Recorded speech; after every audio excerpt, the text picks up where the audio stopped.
Good morning વિદ્યાર્થી મિત્રો, કેમ છો બાળકો? મજામાં હશો તમે? બરાબર છે. ઓકે, આપણે આગળ વધી રહ્યા છીએ યુનિટ 3 તરફ, કે જેની અંદર જંગલોને બચાવવા માટે તમે લગભગ 7મા કે 8મા ધોરણમાં ભણી ગયા હશો. ચિપકો આંદોલન 8મા કે 9મા ધોરણમાં આઈ થિંક હતું. તો ચિપકો આંદોલન વિશેની માહિતી તમને ફરીથી અહીંયા આપવામાં આવી છે, કારણ કે હાલની પરિસ્થિતિમાં જોઈએ તો અત્યારે દિવસે દિવસે વૃક્ષોની સંખ્યા ઘટી રહી છે. આપણા શહેરની વાત કરીએ, અમદાવાદ શહેરની, તો અમદાવાદ શહેરમાં પણ જ્યારે BRTS ટ્રેક આવ્યો કે મેટ્રો ટ્રેન પ્રોજેક્ટ આવ્યો, તો ઘણા બધા વૃક્ષોનું વિચ્છેદન કરી દેવાયું છે. બરાબર છે. અને તેના કારણે જે ગ્રીનરી થોડી ઘણી હતી, 10, 15 કે 20% માત્રામાં હતી, તે પણ હવે શું થઈ ગઈ છે? ઓછી થઈ ગઈ છે. તો અહીંયા આ વસ્તુને ધ્યાનમાં રાખીને આપણને આ પાઠ સમજાવવા માગે છે કે આપણે પણ વૃક્ષોનું જતન કરવું જોઈએ, તેનું સંવર્ધન કરવું જોઈએ. જંગલો જે ધીરે ધીરે નાશ થઈ રહ્યા છે, તમે જોઈ શકો છો કે પહેલાં ગામડાઓમાં ખેતી લાયક જમીનની સંખ્યા વધારે હતી. હવે શહેરોનું પ્રમાણ વધી ગયું છે, એટલે કે શહેરો ગામડાઓ તરફ આગળ વધતા જાય છે, તેમ તેમ ખેતી લાયક જમીન રહી નથી. ભવિષ્યમાં આપણે બીજા રાજ્યોમાંથી કે બીજા દેશમાંથી શું કરવું પડશે? એ આયાત કરવી પડશે. બરાબર. નિકાસ આયાતનો જે દોર છે એ ચાલુ થઈ જશે. આપણે પણ બીજા રાજ્યને આપવું પડશે, તે રાજ્યવાળા આપણને કંઈ આપશે. અત્યારે તમે જોઈ શકો છો, ઘઉં લેવા જાઓ, તમે તમારા ઘરે ઘઉં લાવતા હશે તો કે MP ના છે. કેમ આપણા ગુજરાતમાં નથી પાકતા? પણ પાકે છે, પણ એની માત્રા કેવી છે? ઓછી છે થોડી. સાથે સાથે તેની ગુણવત્તા પણ ઓછી છે. હવે કોઈને ખેતીમાં રસ રહ્યો નથી એવું લાગી રહ્યું છે. તમે અત્યારે હાલની પરિસ્થિતિમાં જોઈ શકો છો કે ખેડૂતો આંદોલન કરી રહ્યા છે. બરાબર. આપણા ગુજરાતની અંદર જો એટલો બધો સપોર્ટ મળ્યો નથી. કેમ? કારણ કે ગુજરાતના ખેડૂતોને એટલી બધી લાગણી રહી નથી ખેતી પ્રત્યે. જે પહેલાંના વડવાઓ હતા, જે આપણા વડીલો હતા, તે લોકો ખેતી કરતા હતા, તે લોકોને ખૂબ જ રસ હતો ખેતીમાં. અત્યારે લોકો નોકરીઓ કરવા લાગ્યા, ફેસિલિટીઝવાળું જીવન જીવવા લાગ્યા, ગામડા છોડીને શહેરોમાં આવી ગયા. બરાબર છે. મજૂરી કરવી ગમતી નથી, માટે હવે ખેતી તેમના માટે ખૂબ મુશ્કેલ બની ગઈ છે. એટલે કોઈને વાવવા આપી દેશે. બરાબર છે. અથવા તો તે ગામમાં રહેતા લોકોને આપી દેશે અથવા વેચી દેશે અને બીજી પ્રોપર્ટીઝમાં ઇન્વેસ્ટમેન્ટ કરશે. અહીંયા પણ ફિમેલ્સ ફોર ફોરેસ્ટ્રી, અહીંયા એક સ્ત્રીઓની વાત કરી છે. ફિમેલ્સ એટલે સ્ત્રીઓ. ફોરેસ્ટ્રી માટે એટલે શેના માટે? જંગલોના સંવર્ધન માટે. જ્યારે પણ વિચ્છેદન શરૂ થયું વૃક્ષોનું, ત્યારે પુરુષો તો શું થતા હતા કે ભાઈ બેરોજગાર હતા, એટલે સરકાર દ્વારા તે લોકોને લાલચ આપવામાં આવતી હતી કે ભાઈ અમે તમને મજૂરી આપીશું, તમને મહેનતાણું આપીશું, તમારે વૃક્ષો કાપવાનું કામ કરવાનું. તો બિચારા નવરા બેઠા હોય એટલે શું કરે? લાવો ને ભાઈ, જે પણ મળ્યા એ 50-100 રૂપિયા લઈ આવીશું ને વૃક્ષો કાપીને પછી એમને આપી દેવાનું. તો આવી રીતે વૃક્ષોનું વિચ્છેદન થવા લાગ્યું, એટલે જંગલો ઓછા થવા લાગ્યા. પણ હવે સ્ત્રીઓને જે મેઇન તકલીફ પડતી હતી તે પાણીની હતી. તમે જુઓ છો કે અમદાવાદમાં વૃક્ષો ઓછા છે, પ્રદૂષણ વધારે છે, તો વરસાદ ઓછો પડે છે. આ વર્ષે જુઓ, કોરોના કાળના લીધે લોકડાઉન આવ્યું. દરેક શહેરની અંદર વરસાદનું પ્રમાણ કેવું રહ્યું? સારું રહ્યું. કેમ? કારણ કે બધું જ બંધ હતું, એટલે પ્રદૂષણ શું હતું? ઓછું હતું, શુદ્ધ વાતાવરણ હતું, જેના કારણે શું થયું? સારો એવો વરસાદ પડ્યો. બરાબર છે.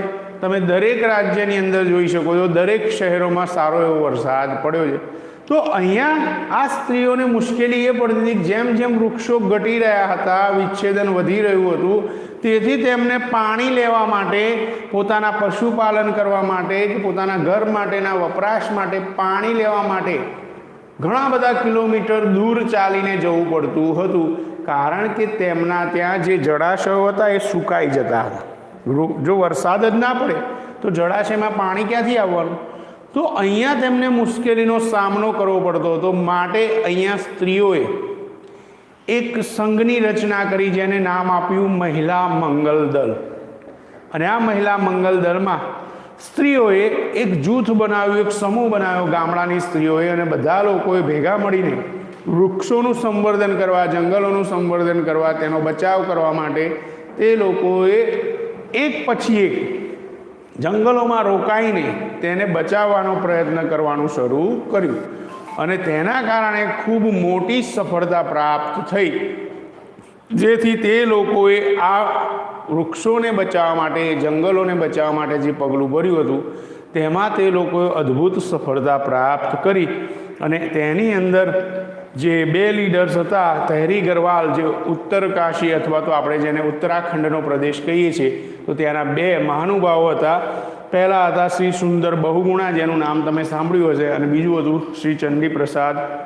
બરાબર છે. તો તે લોકોએ આ જે દિયોદરના જે વૃક્ષો હતા તે વિસ્તારના, બરાબર છે, અથવા તો આપણે કહી શકીએ છીએ કે તહેરી ગરવાલ જિલ્લાના જે વૃક્ષો હતા, જંગલો હતા, તેને બચાવવામાં ખૂબ જ મહત્ત્વનો ભાગ ભજવ્યો અને તે લોકો વૃદ્ધથી માંડીને નાના બાળકો સુધી જ્યારે તે લોકો વૃક્ષોને કાપવા આવ્યા હતા ત્યારે વૃક્ષોને લપેટાઈને, તમારી ટેક્સ્ટ બુકમાં પણ તમે સીન જોઈ શકો છો, એક દ્રશ્ય આપેલું છે કે વૃક્ષને ભેટીને તે લોકો ઊભા રહી ગયા, ચીપકીને, ચોંટીને કહી શકીએ ગુજરાતીમાં.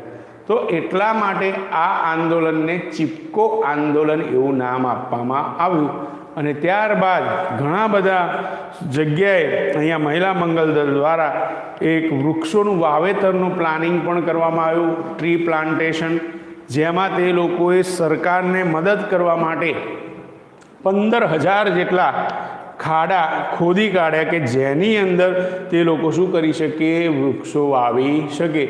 પરંતુ ત્યારે તેમને ખબર પડી કે આ તો દેશી જે વૃક્ષો હોય છે, આપણા લીમડો છે, વડ છે, એવા કોઈ વૃક્ષો છે નહીં કે જેનો ઘાસચારો પણ કામમાં આવે અથવા તો તેમાંથી ઔષધિ મળે કે ફ્રૂટ્સ મળે.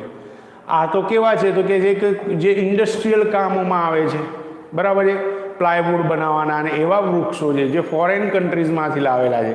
તો ત્યારે તે લોકોએ તેમનો વિરોધ કર્યો કે આ વૃક્ષો અમે વાવવા દઈશું નહીં. જે આપણા રાષ્ટ્રના દેશી વૃક્ષો છે, આંબો છે, બરાબર છે, તો વડ છે, પીપળો છે, આવા વૃક્ષો વાવો, લીમડો છે, તો આવા વૃક્ષો વાવશો તો એનાથી શું થશે, ઘણો બધો ફાયદો થશે. તો એ લોકોએ ત્યાં વિરોધ કર્યો હતો. સાથે સાથે તેનું જે રક્ષણ કરતા હતા ત્યારે સ્ત્રીઓએ પોતાના જ ગામના લોકોને 100 રૂપિયાથી દંડિત કર્યા હતા. જ્યારે તે લોકો પોતાના ઘેટા બકરા ચરાવવા માટે અંદર લઈ જતા હતા જંગલ વિસ્તારમાં, કેટલાક લોકો લાકડા કાપી જતા હતા વૃક્ષના, તો તે લોકોને તેમણે શું કર્યા હતા, દંડિત કર્યા હતા.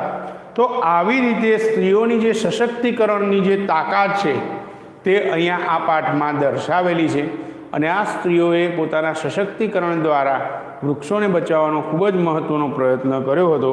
તો આ રીતે આ પાઠની અંદર ફિમેલ્સ ફોર ફોરેસ્ટ્રી, જંગલોના સંવર્ધન માટે સ્ત્રીઓ, એવું એક ટાઇટલ આપેલું છે જેને આપણે વિગતવાર અહીંયા જોવા જઈ રહ્યા છીએ. ધ્યાન આપજો. Read number 1, females for forestry, જંગલોના સંવર્ધન માટે સ્ત્રીઓ. સિન્સ ટાઈમ બિગેન, ઘણા લાંબા સમયથી, ધ નેચરલ એટલે કુદરતી રીતે ઉત્પન્ન થયેલું, નેચરલ એટલે કેવું, કુદરતી, બરાબર. તો અહીંયા નેચરલ બ્રોડ લીવ્ડ, નેચરલ એટલે કુદરતી રીતે અને બ્રોડ લીવ્ડ એટલે વિસ્તાર પામેલા ફોરેસ્ટ ઓફ ધ હિમાલયાઝ, હિમાલયના જંગલો હેવ પ્લેડ ભજવતા આવ્યા છે સિગ્નિફિકન્ટ રોલ, મહત્વની ભૂમિકા. પ્લે એટલે ભજવવું અને સિગ્નિફિકન્ટ રોલનો મતલબ શું થાય, મહત્વની ભૂમિકા. તો અહીંયા હિમાલયના જંગલો જે છે ત્યાં લોકો શું કરે છે, તેના ઉપર પોતાનું જીવન નિર્વાહ પસંદ કરે છે. જેમ આપણે જાણીએ છીએ કે રાજસ્થાનમાં એકલું રણ છે પણ તે લોકો કોના ઉપર જીવન જીવે છે, ટુરિસ્ટ ઉપર, ટુરિઝમ ઉપર. ટુરિઝમવાળા એટલે કે ટુરિસ્ટ ત્યાં જાય છે તો તે લોકોને રોજીરોટી મળે છે, બરાબર. લોકડાઉન આખું વર્ષ રાખે તો બિચારા ભૂખે મરી. એવી રીતે તમે જુઓ કે હિમાચલ પ્રદેશમાં જે કુલુ મનાલી શિમલા છે કે જમ્મુ કાશ્મીરમાં, બરાબર છે, જે મોટા લેક છે એની અંદર પેલા જે બોટ હાઉસ છે તેની અંદર પણ તે લોકોનું જીવન શું છે, કોના ઉપર, ટુરિસ્ટ ઉપર નમેલું છે. કારણ કે જો ટુરિસ્ટ આવશે તો તે લોકો પૈસા કમાઈ શકશે, બાકી તો તેમનું જીવન કેવું છે, એકદમ ધૂંધળું, એકદમ અંધકારમય છે. તો અહીંયા પણ હિમાલયના જંગલોએ ખૂબ જ મહત્વની ભૂમિકા ભજવી હતી in the life of the people of Uttar Pradesh. Uttar Pradesh જે દિલ્હીથી લઈને છે હિમાલય સુધી અડેલો સ્પર્શ કરતો વિસ્તાર, જે મોટામાં મોટું આપણું રાજ્ય છે, આખા ભારત દેશનું સૌથી મોટું રાજ્ય ગણવાતું હોય તો એ ઉત્તર પ્રદેશ છે. તો ઉત્તર પ્રદેશના લોકોના જીવનમાં આ જંગલોએ ખૂબ જ મહત્વની ભૂમિકા ભજવી છે. ઇનફેક્ટ એટલું જ નહીં, the forest are the foundation. આ જંગલો શું છે? ફાઉન્ડેશન છે, એટલે પાયો છે. શેનો? The whole economy of the hill villages. Hill villages એટલે જે પર્વતીય ગ્રામ્ય વિસ્તારો આવેલા છે તેના અર્થતંત્ર તેના ઉપર જ ટકી રહ્યું છે. કેમ?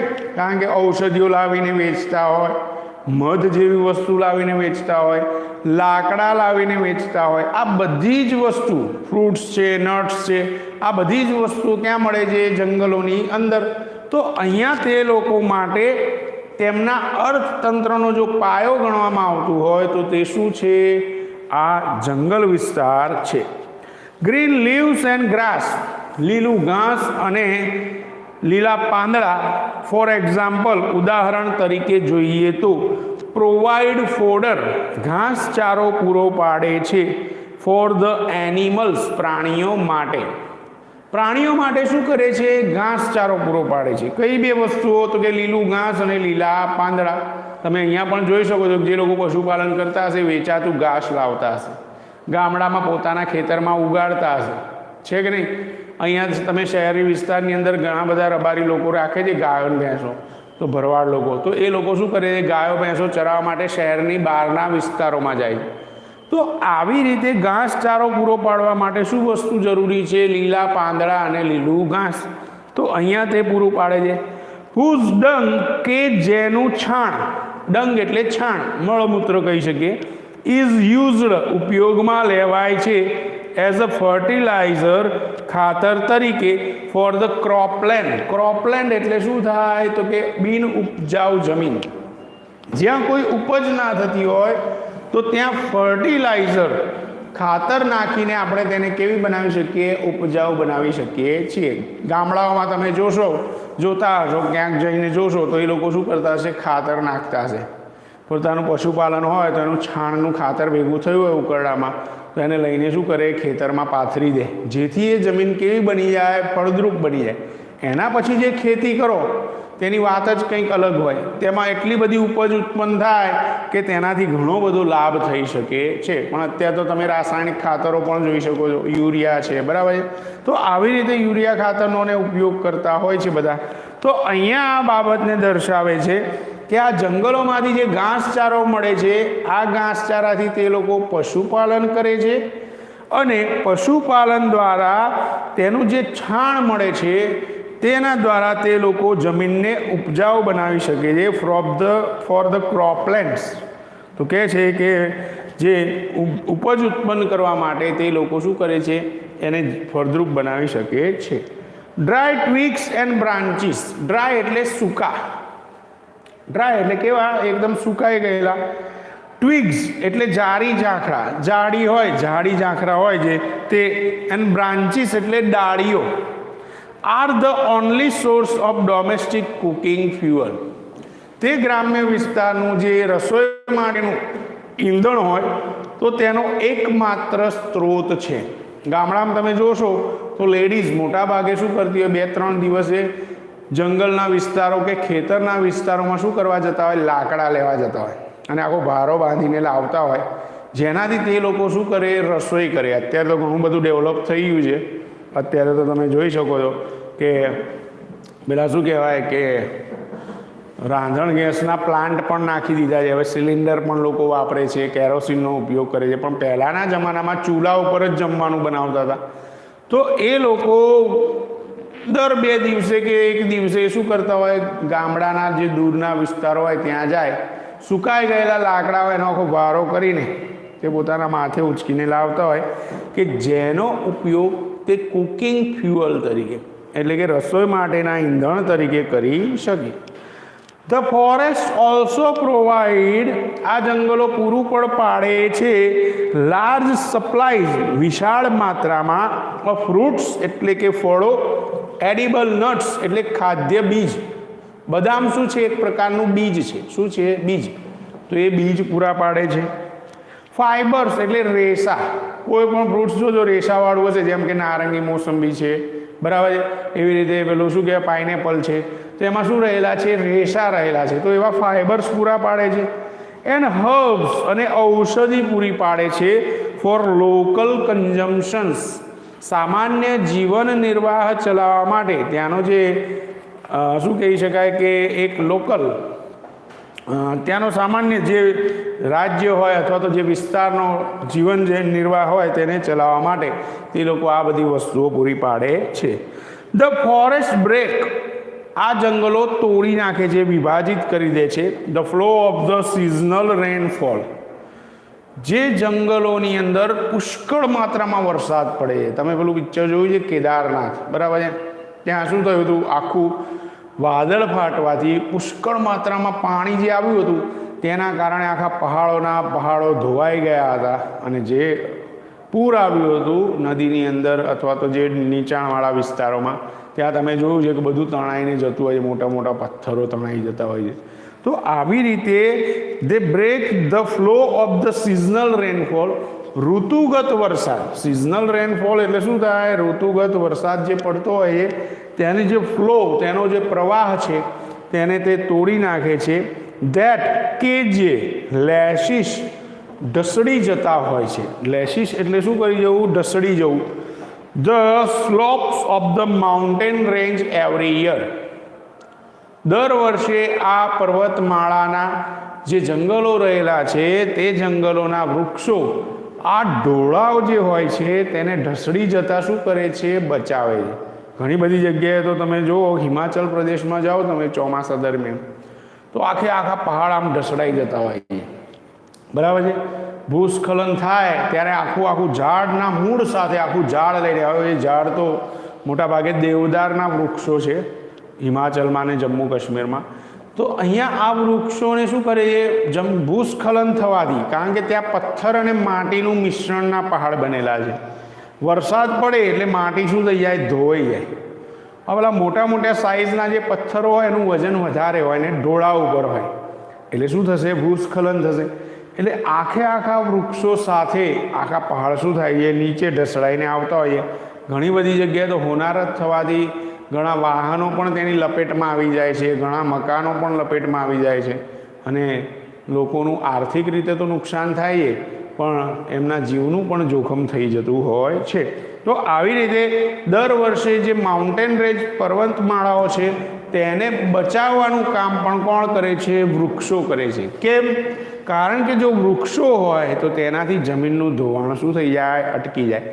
કેવી રીતે? તો વૃક્ષો ઉપર જે વરસાદ પડે તેનાથી વૃક્ષોના જે પાંદડા છે કે જાડી ઝાંખરા જે ડાળખા છે તેનાથી શું થઈ જશે? પેલા વરસાદનો જે પ્રવાહ છે એનો વેગ ઓછો થઈ જશે. જેવો ઝાડના પાંદડા કે ડાળીઓને કે થડને અથડાશે એટલે શું થઈ જશે? તેનો જે વેગ છે, તેનો જે શું કહેવાય કે એક ધાર પડતી હોય છે તે શું થઈ જતી હોય છે? ઓછી થઈ જતી હોય છે, અને ધીરેથી પાણી નીચે ઉતરતું હોય છે.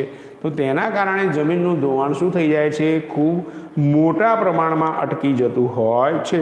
ડ્યુરિંગ ધ મોન્સૂન, ચોમાસા દરમિયાન જે વૃક્ષો છે તેનાથી જમીનનું ધોવાણ અટકી જાય છે, અને તે જમીન ધોવાથી પણ બચી જાય છે. ધીઝ ક્રિએટ સ્પ્રિંગ્સ, અને આ વસ્તુ સર્જન કરે છે સ્પ્રિંગ્સ એટલે ઝરણાઓનું. એન્ડ એવર ફ્લોવિંગ સ્ટ્રીમ્સ, અને હંમેશા વહેતા ઝરણાઓ.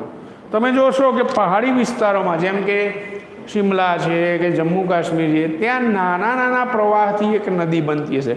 એક ઝરણું આમથી આવતું હશે, બીજું આમથી આવતું હશે, ત્રીજું આમથી, આમ 4-5 ઝરણા ભેગા થઈને એક પ્રવાહ બનતો હશે, જેમાંથી શું બને? એક નદી બને. કેમ? કારણ કે પહાડી વિસ્તારો છે, ઉપરથી વરસાદ પડે છે, તેનું પાણી એક બાજુ વળી જાય છે, બીજી બાજુ વળી જાય, ત્રીજી બાજુ, એવી રીતે 3-4 જગ્યાએથી શું થાય છે? વહેતા ઝરણા અહીંયા ઉત્પન્ન થતા હોય છે. વિચ આર વિટલ, જે ખૂબ જ મહત્વના છે. વિટલ એટલે કેવું છે? તો ખૂબ જ મહત્વનું છે. તેને ખૂબ જ મહત્ત્વનું ગણી શકાય છે ફોર ધ માઉન્ટેન પીપલ, ગ્રામ્ય જે પર્વતીય વિસ્તારમાં રહેતા લોકો છે તેમના માટે, એન્ડ ધેર એનિમલ્સ, તેમના પ્રાણીઓ માટે during the hot summer months, ભયંકર ગરમીના જે સમર એટલે ઉનાળાના જે દિવસો હોય છે તે દરમિયાન તે લોકોને પણ શાંતિ મળે છે, જે ગ્રામ્ય વિસ્તારમાં પર્વતીય વિસ્તારમાં લોકો રહે છે તેમને, અને તેમના પ્રાણીઓ માટે પણ તે ખૂબ જ મહત્ત્વના સાબિત થાય છે. કારણ કે છેક પર્વત ઉપર પાણી લઈ જવું એ કેવું બની જાય, મુશ્કેલ બની જાય. પર્વત ઉપર કંઈ પેલો કૂવો કરી શકાય? ના કરી શકાય. બોરવેલ બનાવી શકાય? ના કરી શકાય. તો અહીંયા આ બાબત જે વહેતા ઝરણા છે, હંમેશા 12 માસ વહેતા ઝરણા છે, તેના કારણે તે લોકો શું કરી શકે છે તો પોતાના પ્રાણીઓનું પશુપાલન કરી શકે છે અને પોતાનું પણ જીવન ટકાવી રાખી શકે છે. ફોર મેની યર્સ, કારણ કે ઘણા વર્ષો સુધી, હાવ એવર, તેમ છતાં, લાર્જ એરિયાઝ, વિશાળ વિસ્તારો, ઓફ ધીઝ રીચ ફોરેસ્ટ, આ ભવ્ય એવા જંગલોના, રિસોર્સિસ આર ગેટિંગ ડિસ્ટ્રોયડ, તેના જે સ્ત્રોત છે દે આર ગેટિંગ ડિસ્ટ્રોયડ, તેનો નાશ કરવામાં આવી રહ્યો છે. હવે શું કહે છે કે હવે જે જંગલના વિસ્તારોમાં જે સ્ત્રોત રહેલા છે, વૃક્ષો થકી સ્ત્રોત રહેલા છે, ઝરણાના સ્ત્રોત રહેલા છે, હવે ધીરે ધીરે ઘણા વર્ષોથી એવું બન્યું છે કે આ સમૃદ્ધ એવું જે જંગલનો વિસ્તાર છે અથવા તો જેના સ્ત્રોત છે તેનો ધીરે ધીરે હવે શું થઈ રહ્યો છે? નાશ થઈ રહ્યો છે.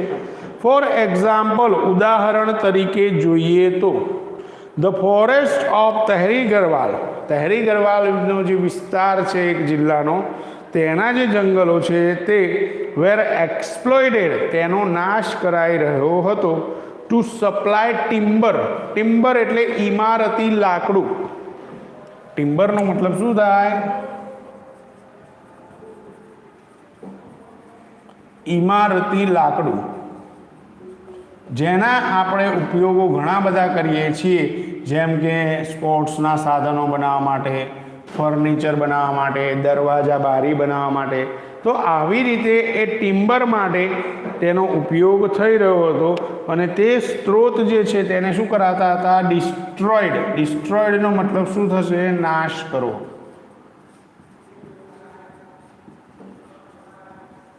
તો અહીંયા તેનો શું કરવામાં આવતો હતો? નાશ કરવામાં આવતો હતો. For example, the forest of Tehri Garhwal were exploited to supply for the expanding the railway network in the plains. Expanding એટલે વિસ્તાર વધારો.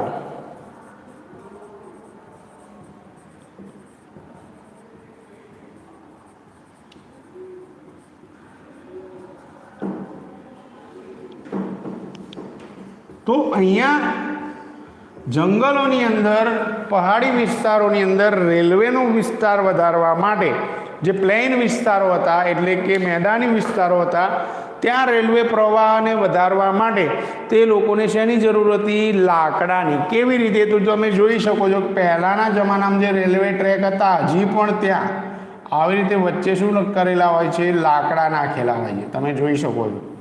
અત્યારે તો લોખંડ ને સિમેન્ટના થઈ ગયા. આ લાકડાના વપરાતા હતા, તેના પછી શું કર્યું? લોખંડના લાયા.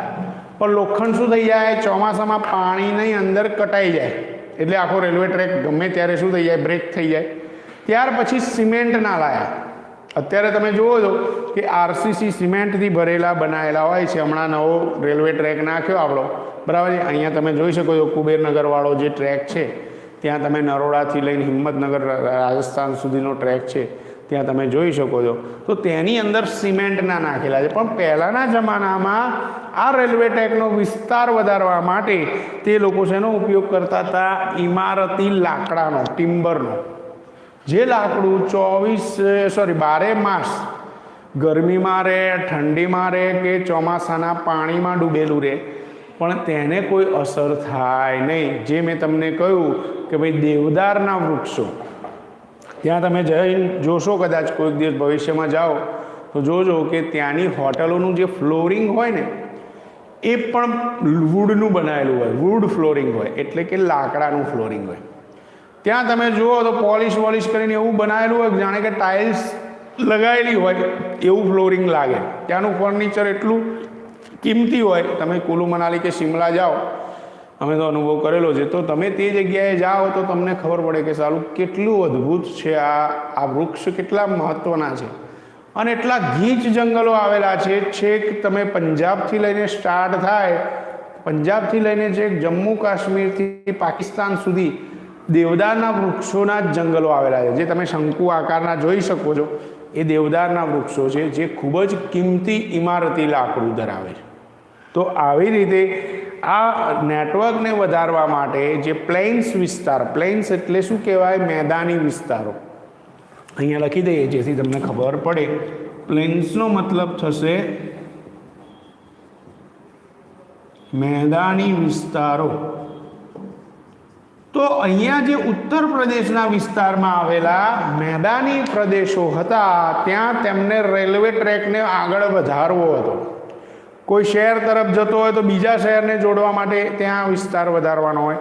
તો આવી રીતે તેમને શું કરવાની જરૂર પડી હતી? તો તેમને ઇમારતી લાકડાની જરૂર પડી હતી. માટે તે લોકોએ તહેરી ગરવાલ વિસ્તારના જે જંગલો છે તેનો નાશ કરવાનું શરૂ કરી દીધું હતું. European in Mussoorie wanted cultivation. European લોકો જે આપણા દેશમાં શું કરતા હતા? રાજ કરતા હતા.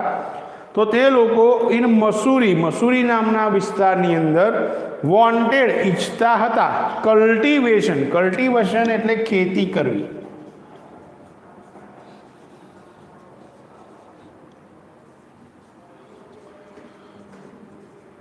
કલ્ટિવેશન એટલે ખેત ઉત્પાદન કરવું. તો અહીંયા યુરોપિયન લોકો શું કરવા માંગતા હતા? એક પ્રકારનું ખેત ઉત્પાદન કરવા માંગતા હતા. ઓફ ન્યૂ ફૂડ ક્રોપ્સ, નવા પ્રકારની ખેત ઉત્પાદનનું, લાઈક પોટેટોઝ, જેમ કે બટાકાનું, and leading to the large scale clearing of the mix oak forest. તો લાર્જ સ્કેલ એટલે વિશાળ માત્રામાં. અહીંયા લાર્જ સ્કેલનો મતલબ શું થાય છે? વિશાળ માત્રા.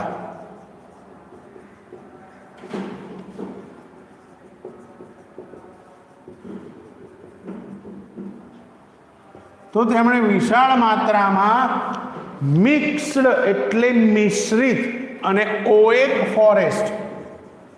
ઓએક એટલે કિંમતી. તો ઓએક એટલે એવા કિંમતી એવા મિશ્ર જંગલોનો તેમણે શું કર્યું હતું? નાશ કરવાનું શરૂ કરી દીધું હતું. ક્લિયરિંગ કરવું એટલે સફાયો કરવો. તો તેમણે આવું કામ કર્યું હતું. There was a contradiction, clearly a contradiction between the village people basic needs and the requirement of the state to earn money.